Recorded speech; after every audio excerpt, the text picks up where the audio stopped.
Bonjour à toutes et à tous, bienvenue dans 0 à 100, j'espère que vous avez passé une bonne semaine. Alors avant de commencer notre émission, j'aimerais faire une petite parenthèse et féliciter notre ami Tristan Vautier qui a couru en IndyCar le week-end dernier au Texas et il a fait une course magnifique, il était même premier à un moment, une course de malade. Je ne sais pas si vous regardez l'IndyCar, mais franchement c'était top.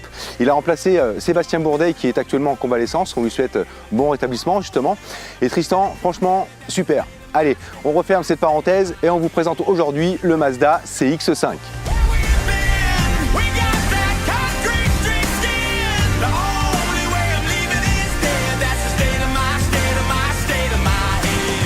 Alors vous allez voir, il est vraiment pas mal hein, ce CX-5, il a été bien remanié, on a des belles jantes, à l'intérieur c'est magnifique, de belles factures, de la sono Bose, le toit ouvrant, le haillon électrique, siège en cuir puisqu'on a le pack exécutif aujourd'hui, hein, il y a deux modèles, hein, exécutif et le modèle élégance. Il y a de la technologie, on a toujours le système SkyActiv hein, évidemment pour la réduction de consommation qui est vraiment pas mal. On a un autre nouveau système, hein, vous allez voir, je vais vous expliquer ça tout à l'heure au niveau de la motricité sur les roues avant.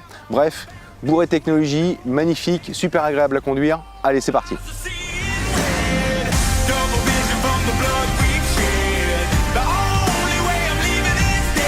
Alors pour démarrer notre essai, parlons peu, parlons bien. Vous pensez peut-être que c'est la Mazda MX-5 qui est le best-seller de la marque Mazda. Eh bien pas du tout, c'est ce CX-5. Il a été vendu, écoutez-moi bien, à plus de 1 500 000 exemplaires à travers le monde et environ 350 000 exemplaires en Europe. Les chiffres de vente du CX-5 sont impressionnants. Depuis que Mazda a lancé la première génération du CX-5 en 2012, les chiffres de vente ont solidement progressé. Ce modèle était, de plus, le premier à adopter la nouvelle philosophie de design et également le premier à faire usage de la technologie SkyActiv. Cette dernière méthode permet donc de réduire la consommation. Alors c'est sûr, visuellement, les modifications sont assez légères. Mais en fait, les ingénieurs japonais ont travaillé sur la taille, la dimension. Alors seulement 10 mm de longueur en plus, c'est très peu. Et aussi en hauteur. En fait, il est plus bas, de 35 mm. Mais ils ont bossé surtout sur l'aspect esthétique et technologique sur ce CX-5. Surtout au niveau de l'aspect, hein, les lignes sont plus fines, la calandre est plus agressive. Voilà ce qu'on peut retenir de ces modifications. Alors c'est peut-être pas grâce à ces fameux 10 mm, mais l'espace qui est plus que généreux dans ce CX-5. On peut mettre deux adultes sans problème à l'arrière. Et après, volume de coffre qui est pas mal aussi, hein, 506 litres et siège rabattu, on passe à 1620 litres. C'est top pour ce genre de catégorie de véhicule. Pour ce qui est de l'intérieur, les Japonais recherchent la position de conduite parfaite, avec un volant et un levier de vitesse qui tombent parfaitement dans vos mains, un volant redessiné, des sièges améliorés et un design intérieur également revu. Allez, on va se faire une petite pause, on part à Las Vegas sur notre circuit, revoir l'essai de la magnifique Ferrari 488 GTB. Allez, on regarde ça.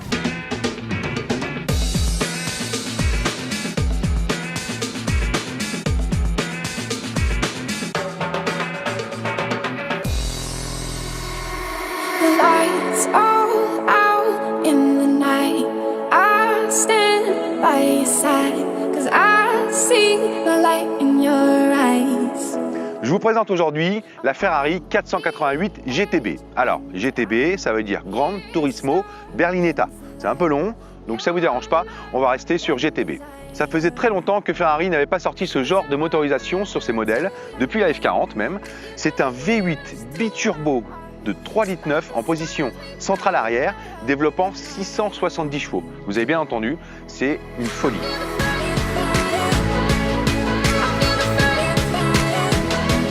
C'est la remplaçante de la 458 Italia. Alors juste pour poser un petit peu, hein, le 0 à 100, elle est établie en 3 secondes. Mais comme on est aux États-Unis et qu'on peut aller plus vite, vu qu'on est sur le circuit, on va parler du 0 à 200. 8 secondes 3 seulement, avec une petite vitesse de pointe de 330 km/h. Ensuite, côté habitacle, peut-être pas grand-chose à dire, c'est une Ferrari, mais peut-être que rouler tous les jours avec, ça va pas être super évident, non? Bon allez, on essaye. Nous voilà dans la 488 GTB. Je ne sais pas si je vous ai dit déjà que la voiture faisait 670 chevaux. On écoute ?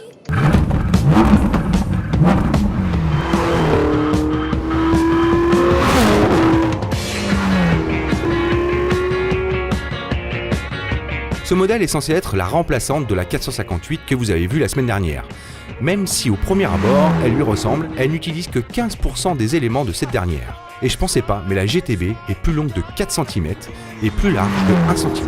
Bon, c'est pas grand chose, mais ça a permis aux ingénieurs d'augmenter les entrées d'air pour les besoins du V8 biturbo. Bah oui, il faut qu'il respire le pépère. Je ne sais pas si vous le savez, mais il y a même une équipe de journalistes professionnels qui l'a élu moteur de l'année. On va se faire une petite ligne droite quand même, une accélération.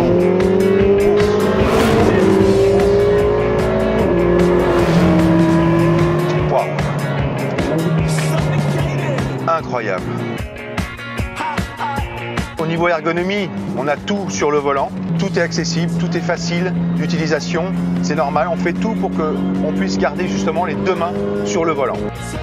Et bien sûr, sur le volant, on retrouve surtout le célèbre magnétino, potentiomètre à 5 positions permettant de choisir entre les modes Wet, Sport, Race, City Off et ESC Off, interagissant avec la réponse moteur de la boîte, d'où l'embrayage, de l'amortisseur piloté, de l'anti-patinage et du contrôle de trajectoire. Waouh, on a de quoi faire, hein. Moi je vous le dis.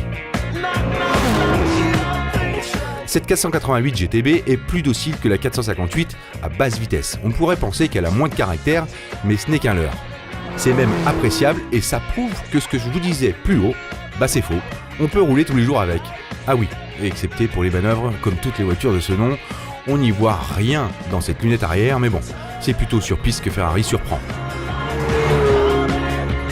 Elle est impressionnante d'équilibre. Le châssis est fantastique. Quel bonheur. Juste pour situer, la 458 affichait 540 Nm à partir de 6000 tours minute et cette bestiole-là culmine à 760 Nm dès les 3000 tours minute. Ça pousse, c'est un truc de fou. C'est un réel plaisir de conduire cette 488. Bon allez, je la ramène. Je vais continuer encore un petit peu.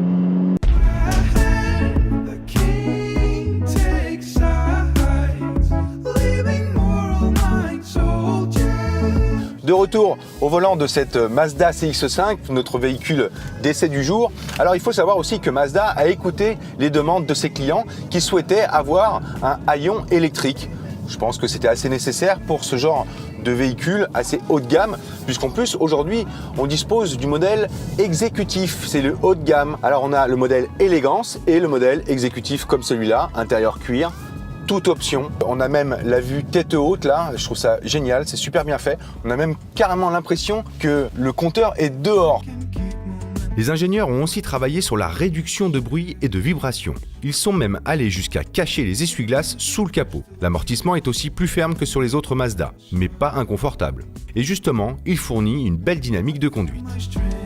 Il faut savoir que Mazda bosse à fond là-dessus. C'est vraiment leur cheval de bataille, c'est la position de conduite et avoir tout ce qu'on peut pour que ce soit agréable à conduire, à piloter. Et franchement, les mecs, ils ont réussi. Alors, dynamique et agréable, oui, c'est clair. Ils ont même utilisé le système de contrôle G-Vectoring sur ce Mazda CX-5. Alors, c'est simple, hein, c'est une gestion du couple sur les roues avant pour avoir une direction encore plus précise, encore plus optimale. Et franchement, belle voiture. On retrouve évidemment ce qu'il y avait sur le CX-3. On a toujours cette connotation allemande dans la Mazda et franchement, c'est bien réussi. Allez, on va se faire une petite pause. On se fait un petit buzz net.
De retour au volant de notre Mazda CX-5.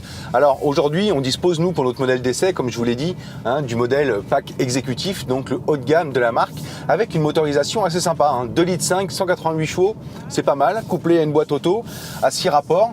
Ça aussi, c'est fun. On a le petit bouton sport ici. Ah oui, j'ai oublié, 4x4. Le modèle élégance, lui, c'est du 4.2, 150 chevaux, 2 litres, c'est pas mal aussi.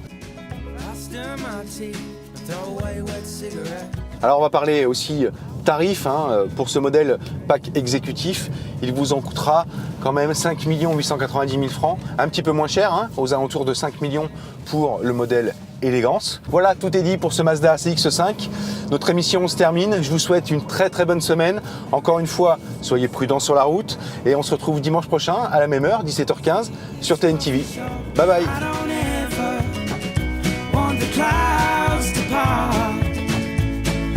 Shape of love's the only shape that fits my heart.